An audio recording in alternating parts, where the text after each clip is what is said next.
Saludos, soy Miguel Ángel Bracho Medina, estudiante del primer año de Derecho de la Universidad Fermín Toro, específicamente de la Cátedra de Lógica y Argumentación Jurídica, y en esta oportunidad voy a hablarles sobre el papel que juega el lenguaje dentro del profesional del derecho. Antes de iniciar mi exposición, me gustaría hablar sobre algunos términos que suelen confundirse unos con otros, como es el término lengua, el cual proviene del latín lingua y no es más que un conjunto de expresiones que emplea cada nación para expresarse entre sus ciudadanos. Otros autores lo definen como el sistema de expresión verbal de un pueblo-nación.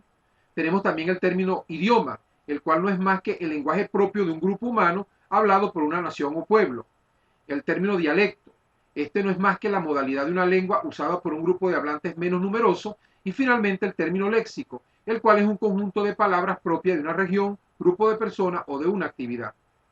Ahora bien, fíjense que toda ciencia va a tener un lenguaje propio que la define o que la caracteriza a la hora de la transmisión de esos conocimientos, ¿sí?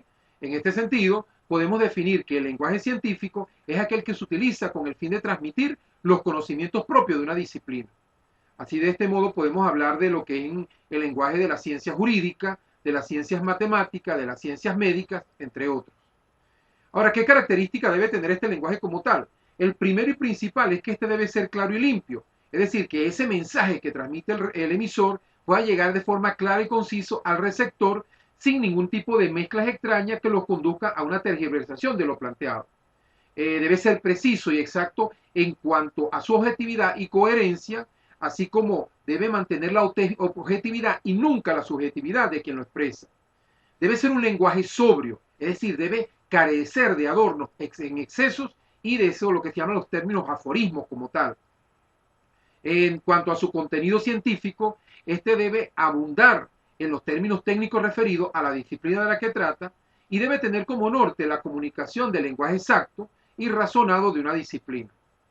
Fíjense que también se habla de lo que es el lenguaje expresivo, el lenguaje directo, el cual no es más que, no es un lenguaje que no es rebuscado, no está adornado y no se rige por ninguna norma de estado y tiempo como lo suele hacer el lenguaje forense y el lenguaje culto, ¿ok? Es decir, no está basado en las reglas de la conducta, ¿ok? Y finalmente podemos hablar también del lenguaje, el lenguaje informativo, el cual viene dado por la idea de informar. Y este tipo de lenguaje es el que generalmente utiliza la ciencia del periodismo. Ahora bien, las ciencias jurídicas como ciencia van a tener un lenguaje propio mediante el cual van a transmitir los conocimientos que se obtienen a través de ella. Ahora, ¿cómo podemos definir ese lenguaje jurídico? Es aquel conjunto de términos y expresiones que denotan principios, preceptos y reglas que están sometidas a las relaciones de toda sociedad civilizada. También podemos decir que todo orden jurídico supone la existencia de una lengua natural. En este sentido, el pensamiento jurídico crea un lenguaje claro y lo decanta, mientras que la ciencia jurídica perfecciona la palabra como tal. Si nosotros hacemos una referencia, claro, en este caso quiero ser textual, a lo que dice el artículo cuarto de nuestro Código Civil, él dice que a la ley debe atribuirse el sentido que aparece evidente del significado propio de las palabras, según la conexión entre ellas, entre sí, y la intención del legislador. Cuando no hubiere disposición precisa de la ley, se tendrá en consideración las disposiciones que regulen casos semejantes o materias análogas. Y así, y finalmente, si hubiera duda, se aplicarán los principios generales del derecho. Es decir, en este caso el legislador deja claro que no debe de haber ningún tipo de ambigüedad a la hora de aplicar la justicia como tal.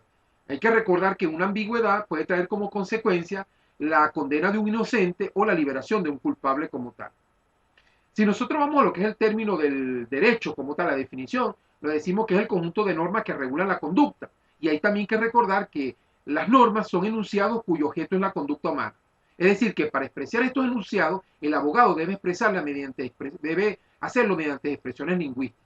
Ahora, la principal característica que tiene el lenguaje jurídico es la prescriptividad, o sea, una característica necesaria para regular la conducta humana dentro de una sociedad determinada. Es decir, el conjunto de normas y términos que permiten regular un determinado comportamiento. ¿Ok?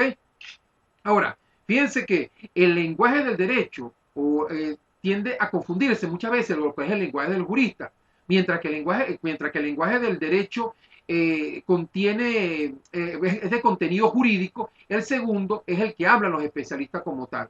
¿Ok? Bueno, esto ha sido toda mi exposición, espero que les haya gustado y estamos pendientes para una nueva presentación como tal. Gracias.